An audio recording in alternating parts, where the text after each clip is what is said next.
Hello everyone, and welcome to WriterSpeak, a program dedicated to the written word and those who produce it. I am your host, Jeane Slone. I am the author of 3 historical novels, She Flew Bombers, She Built Ships, and She Was an American Spy During World War II. I am also a distributor of local authors' books. I am happy to introduce Mara Lynn Johnstone. Sweeping changes. Welcome to WriterSpeak, Mara. Thank you. This is a lot of fun to be here. I'm glad to be here. Mara Lynn Johnstone grew up in a house on a hill, of which the top floor was built first. She split her time between climbing trees, drawing fantastical things, reading books, and writing her own. Always interested in fiction, she went on to get a master's degree in creative writing and to acquire a husband, a son, and 2 cats. She still writes, draws, reads, and enjoys climbing things. She also has been known to make and wear costumes given any excuse, and to thoroughly enjoy life.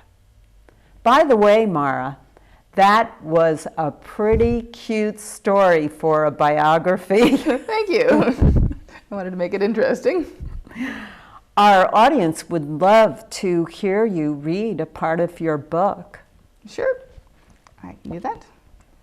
So I've got a scene here that I think will be an interesting one without giving too much away. And it's right in the middle where the main character is being given a ride home by some city guards right after he just helped stop some of the bad guys.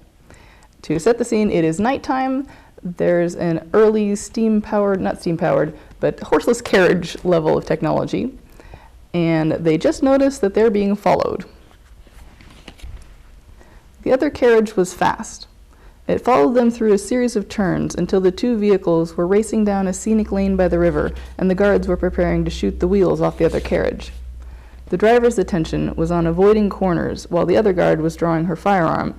Then a second carriage careening out of an alley took them by surprise. All Hess saw was a flash of motion and something large. Then the whole world shook and tilted, rolling sideways over the railing and out into thin air. The impact with the river was savage, breaking parts of the carriage and slamming the passengers into anything within reach. The seat straps were what saved Hess. He only hit his head on the wall behind him, which was slightly padded. It took him a moment to get his bearings as the carriage started to sink. He found water swirling around his knees and the carriage tilting toward the front where more dark water was pouring in. Both of the guards were awake and moving, yelling for him to get to the back door. He unfastened his straps and did his unsteady best to reach the doors. He had to climb up the seats to get there. Behind him, the guards were escaping out the broken windows with a garbled yell about coming back for him. This made no sense until he reached the back doors and found that there were no handles on the inside. Things weren't looking good, with the vehicle tilting even more dramatically downward. Then something scrambled against the door and undid the latch from the other side. Hess pushed while the water level surged upward. The door opened to show the pair of guards heaving on the handles. He climbed up and tumbled over the edge, falling a few inches into cold, dark river water. He felt the doors slam shut behind him moments before the carriage sank completely under the water and was pulled away by the current. He surfaced around the air filled with strange sounds and small things impacting the water nearby. In the darkness, he had no idea what was going on until he heard a cry of pain from the male guard. Then he recognized the gunshots for what they were. He took a deep breath and ducked back under. The water was very dark and very cold, but he found himself instinctively altering details of his body to compensate. He didn't even need a reflection to show him how. Moments later, his eyes could make better use of the weak light filtering down from the moon and the streetlights at the surface, while his lungs became amphibious. Hess opened his mouth to let water filter through, exiting out the gill slits on the sides of his neck. He kicked off his shoes and flexed the webbing between both toes and fingers. Then he took off with gratifying speed, swimming upriver along the bottom too deep for his attackers to see him. Being underwater felt oddly like home, but he didn't follow the thought. The carriage and the guards were being swept further downriver with every moment, and the attackers' attention would be following them. Hess took no chances, powering upstream until he was sure that he was far past the place where the carriage had fallen in. He hugged the shoreline and found a small pier to surface next to. He kept out of sight as much as possible and raised just his eyes above the water level. The night was well lit to his new vision. He spotted 4 human shapes clustered in the shadow of a building with guns drawn. As he watched, one of the 4 crept downstream, sticking to the shadows and watching the river. The other 3 were looking too, but not in Hesperus's direction. He heaved himself out of the river, feeling water drain from his throat before the gills merged back into normal flesh. He kept the eyesight. The river rushing past made a constant low level of noise, more than enough to mask the sound of water dripping from his clothes as he crept on silent feet over to where the assassins hid. Another of the group left the hiding place to join the first in searching downstream for bodies, which suited Hess just fine. He undid his slim belt as he walked, creeping up on the remaining pair while they looked the other way. He looped the belt over the head of the closest assassin, yanking it tight and pulling the man bodily around the corner before he could alert his companion. There Hess slammed the assassin's head against the wall, dropping him where he crumbled. He freed the belt and readied it. The other assassin was just stepping around the corner with her gun at the ready when the metal end of the belt snapped her in the eye. She exclaimed and ducked, raising the gun to aim at someone who wasn't standing there any longer. Hesperus got the belt around her neck too, though he had to let go with one hand to keep the gun away from his own head. A swift kick at the woman's knee took her down. Hess took control of both the gun and the arm that held it, using it as leverage to grind the assassin's face into the pavement. A strong hand at her neck put pressure on the biggest artery. Hess pressed a knee into her back while he counted out the seconds until her brain was deprived of enough air to stay conscious. It took a long time, but finally the assassin went limp. A glance at the other one showed him to be similarly unconscious. Hess snatched up the gun and found it to hold only 5 bullets, 3 of which were missing. He heard footsteps approaching. The other assassins had noticed his takedowns. He slid to the ground and peered around the corner, with a stolen gun aimed at the new attackers. A quick glance showed him 2 dark-clad strangers, definitely not the guards, and they were getting close. He sighted down the gun at the first one and squeezed the trigger. He was, it turned out, a terrible shot. Well, that was a great part that gave us a little taste of your book. Thank you. I enjoyed that part. Tell me, you have a few action parts in your book, and it's very hard to write action. How are you able to do this, do you think? Well, probably just practice and because I think it's fun. I've always enjoyed stories that had a lot of action scenes, good guys fighting the bad guys, and just things like if it was in a movie, there would be a lot of really fast, intense music going on. That I find those a lot of fun. And I haven't really been in any real fights, but I've taken karate classes, and I've learned a lot of how the fights work, even though I've never put it to any life or death tests. So I've been in action things, and I have a general idea of how it works, but mostly it's because I enjoy it. Yes, I think the karate part had quite a influence on you being able to write action. Yeah, I've definitely had moments in karate where so that's what a roundhouse kick looks like. Early on, I remember that moment, I guess I never really knew what that was when I read it, but I didn't think about it. Then I learned it early in karate, and I was like, now I know what that means, okay, and that really helped. It's amazing how our own little life experiences can really enhance our writing. Definitely. And I take notes of everything that might be relevant. And it's a great excuse to be interested in things, because if someone might think it's strange that you're interested, oh, no, see, I need to know how blood splatters work on pavement versus concrete for my book, you see.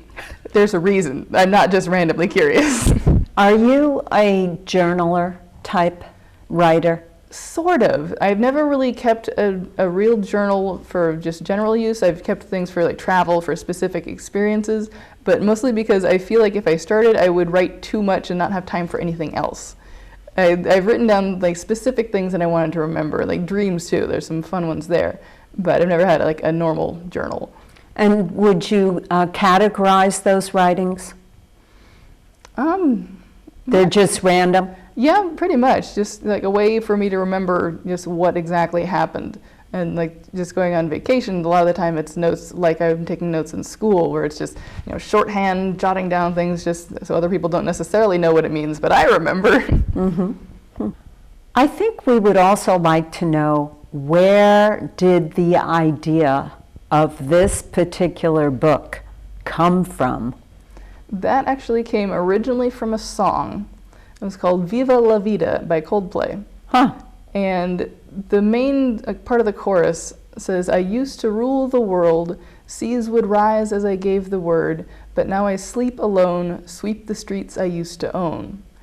And my first thought on hearing that on the radio was that it's probably about a breakup, but if you took it literally, it would be really interesting. And I really wanted to do a story with that and actually write something. And eventually I got a good chance when I was doing a writing challenge with some friends where we'd set aside the month of February and we called it February Fracas, where we would each write something each day. And that was a great experience. I wrote a lot of fun little short snippets of things, and by the end of the month I found that I was doing a bunch in a row about the same character, just exploring the idea. And what I ended up with was a bunch of little scenes that I actually got to work into the eventual book as flashbacks.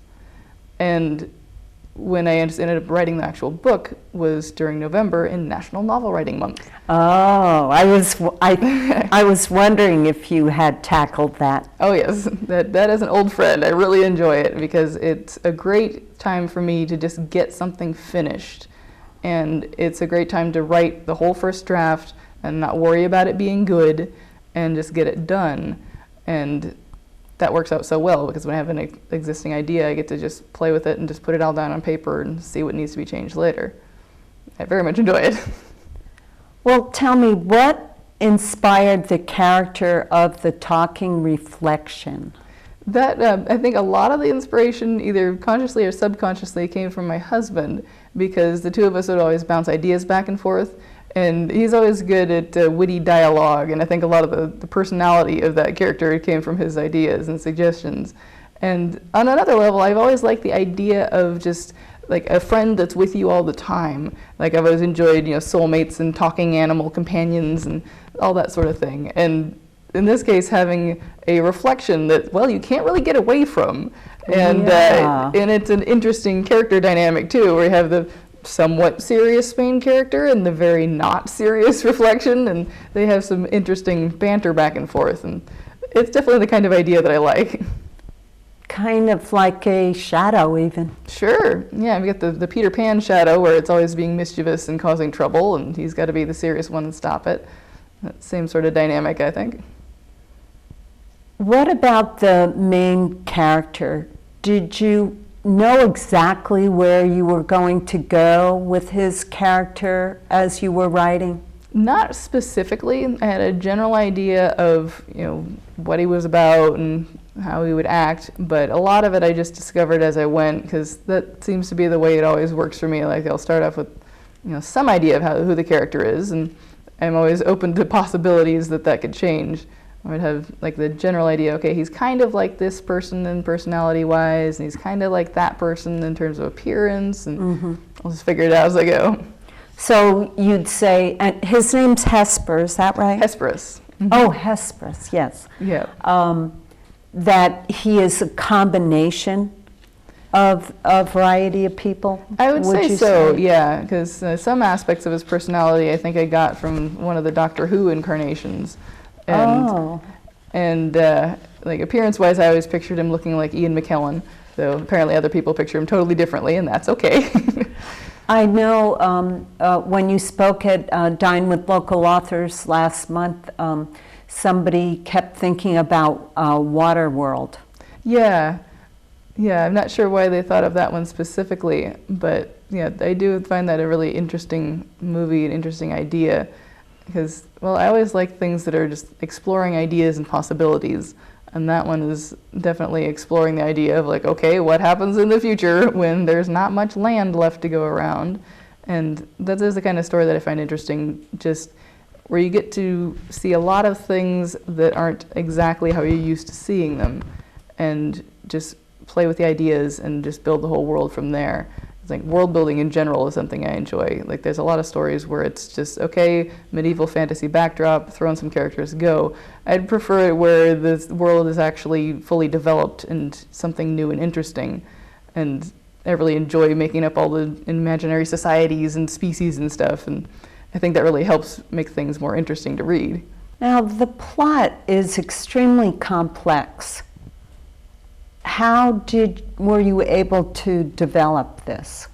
I think it ended up being so successful largely on accident, actually, because those original scenes that I experimented with the idea, I had all these ideas that were not really in one time period. It was all spread out through a long period of time, and I was trying to figure out how to actually work that into one story.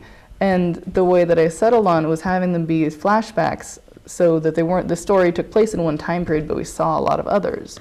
So in a way, I had to end up using the stories in the exact opposite order that I'd written them. And this was the only way that I could figure out how to make it work, and it turned out to be the perfect thing to make it actually interesting, because a lot gets discovered as the story goes on.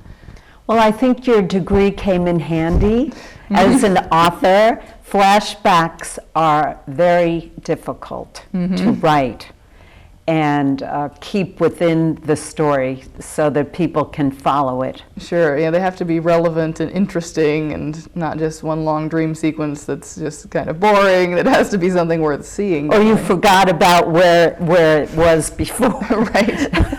Yeah, but forgetting about things, that's no good. Have you always wanted to be a writer? I assume the answer was yes, just because you got a degree in creative writing, but have you always wanted to be a writer? Pretty much, yeah. I've actually been telling stories since pretty much forever, because my whole family is of creative sorts and very literate and all that. And my mom tells me that my first story that I came up and told her as a wee one was, once upon a time, I was walking down the street and I saw a fish. The end.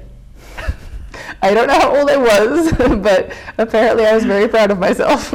Well, you got the beginning, the middle, and the end. Right? Yeah, that's all you really need. Yeah, but there was one moment in elementary school when I had the realization that all the cool stuff I was reading about I probably wouldn't get to experience in real life, either because it's completely made up or the technology isn't there yet. I probably wasn't going to get to ride dragons or meet that many aliens or any of that. So instead of deciding to be an astronaut or something, I would be a writer and experience all of it that way.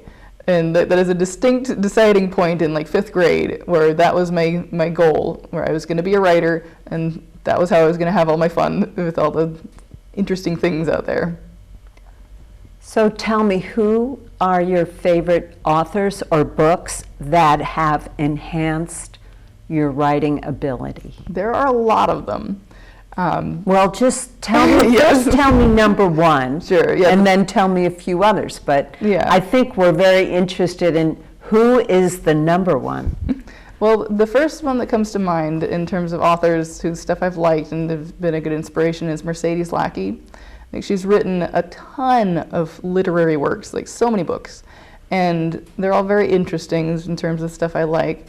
And she manages to be one of the authors that inspires people and gives people a good idea of what it's like to be someone else, not just someone who's similar to them, but someone who lives a very different kind of life. And that's something that I'd really like to do as a writer, is show people what it's like to be a different kind of person and to give them secondary life experiences that they wouldn't have thought of, just to make people more open-minded without them even realizing. Because that's something, the experience that I've had, I was in middle school, and I didn't really know anything about gay people at all. I hadn't really thought about it, I didn't have an opinion.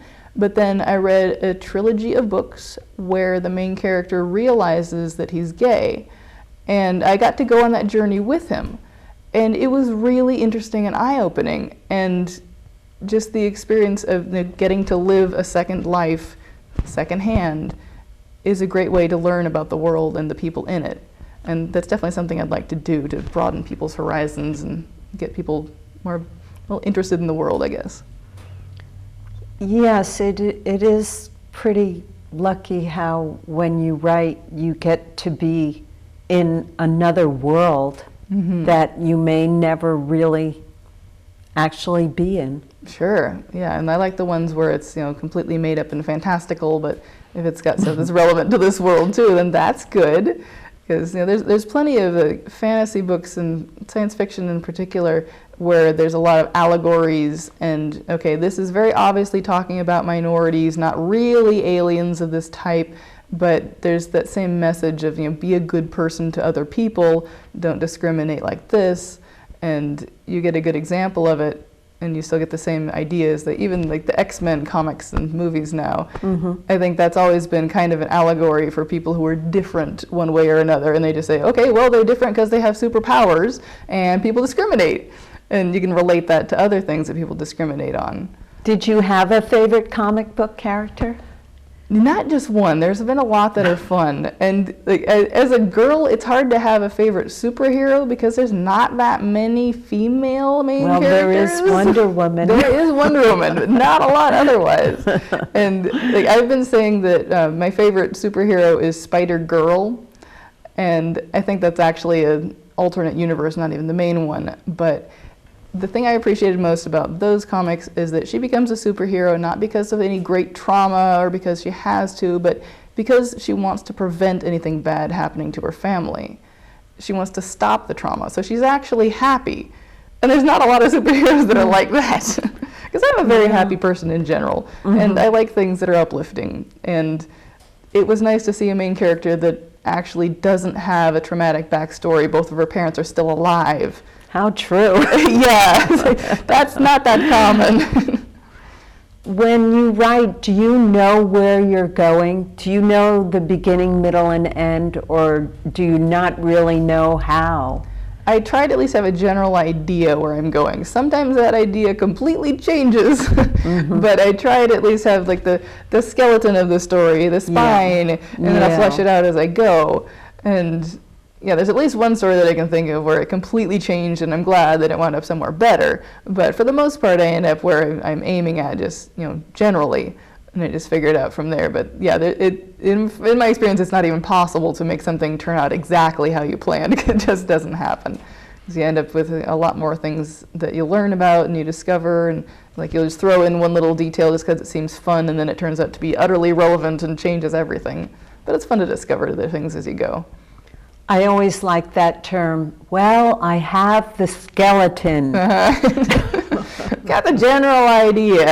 And actually, that's almost a light bulb going off when you're writing along and, oh, I think I've got the skeleton. Right. Then you know there's hope for the book. There was one author who talks about laying the train tracks before the train.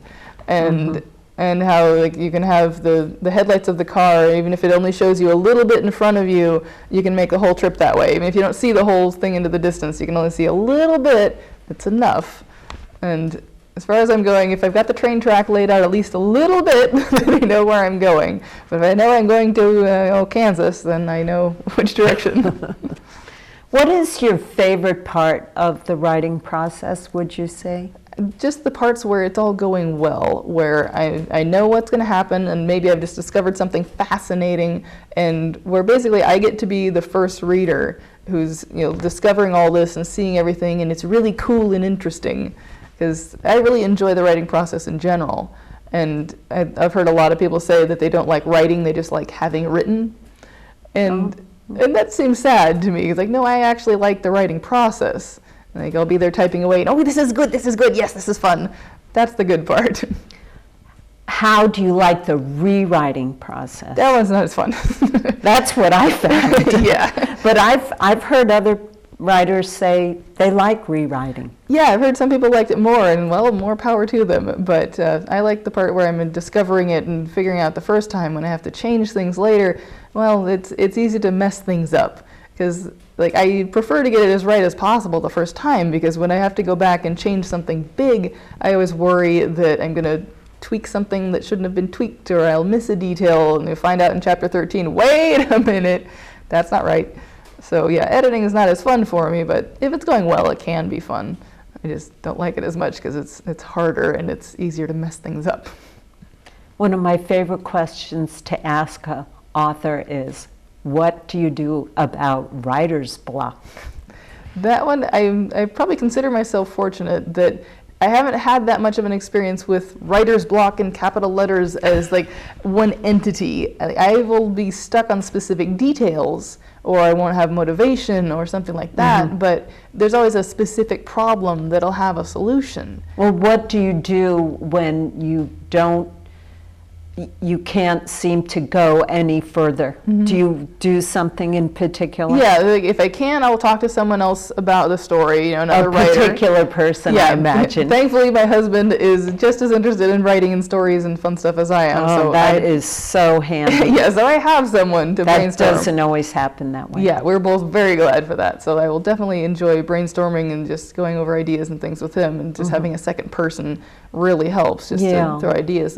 And if I don't have someone around to talk to, I've actually had a lot of good times writing conversations with myself. Oh. That works so well for me because I can write it all down on the paper. It doesn't even have to be full sentences, but I can keep track of every random little thought that I had, and I can go back to it. So it'll be, okay, I need to figure out what the character does at this point. Okay, here's what he won't do. So this, that, and the other thing. He cannot do these things. This is the reasons why. Rule those out. Okay, but maybe he could do this and that and the other thing. Wait, if I connect this to that other thought I had back at the top of the page, yes, if I do that and that and that, but here's the problem, here's the solution, I can get it all written out and keep track of it.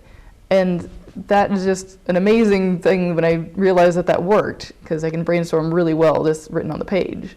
That's an excellent tip for writers out there, what you just said. I have never read that or heard that before. Yeah, I recommend it to any writer. It works really well. And I guess it's more of that, having an imaginary second person listening in, because you can talk with them. And sometimes even you can actually talk with the character, if that would make it easier. It's like, okay, butthead, you're not working the way you're supposed to. Why are you not wanting to go there? Well, because I want to do this instead. Why? And it's fun to have a conversation with them sometimes. But yeah, just writing it all down works so well. Are you working on something again? I'm working on lots of things, but recently I finally figured out what to do about a sequel, and very excited about that. Because at first I didn't really know what to do with another story in the same world, and I really wanted to avoid doing the then stuff happened next kind of sequel, where the first story is the interesting one that sets everything up, and the next one it's just more things. But thanks to some brainstorming and good ideas from my husband and working on a bunch of different things back and forth, I actually know what to do in another book that is actually a different story from the first one, not just a continuation with the exact same stuff. So will it still have, how do you say his name again? Hesperus. Where did you get that name from? That actually, originally I used kind of just a sound effect as my working title in all the original stuff, and then I wanted to come up with something that's an actual name that sounded similar. And that one actually did sound similar. And Hesperus. It's funny because I chose it just because it fit, but I discovered later that it actually is more relevant than I thought in like all these tiny little ways. That it's a name from mythology. And I was researching it the other day and found that there's all kinds of stories of people turning into birds, and royalty and military stuff and all kinds of things that that if I chose that on purpose, that would be particularly relevant. But the most interesting thing is that the Greeks use the name for, I think it was the god of the morning star and the evening star. They had the two separate entities, two different personalities and mythological figures, but they were actually naming the same planet. They thought it was two different stars, but it's actually the same one. And that in particular relates a lot to things that go on in here, like different personalities and names for what's actually the same person.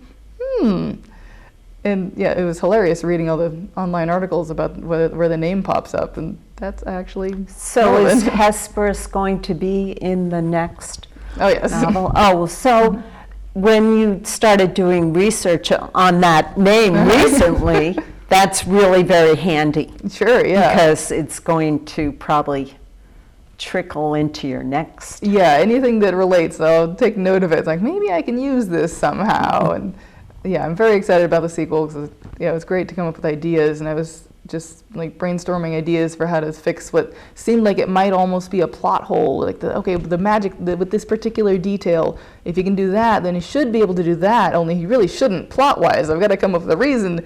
And I came up with a reason for him to not do that. So it's not a plot hole, and in figuring that out, I figured out stuff that would work for the sequel. And I am very much looking forward to finding more things and being the first one to read it, because we ended up thinking that one of the characters that my husband made up for something else would actually fit really well in this story.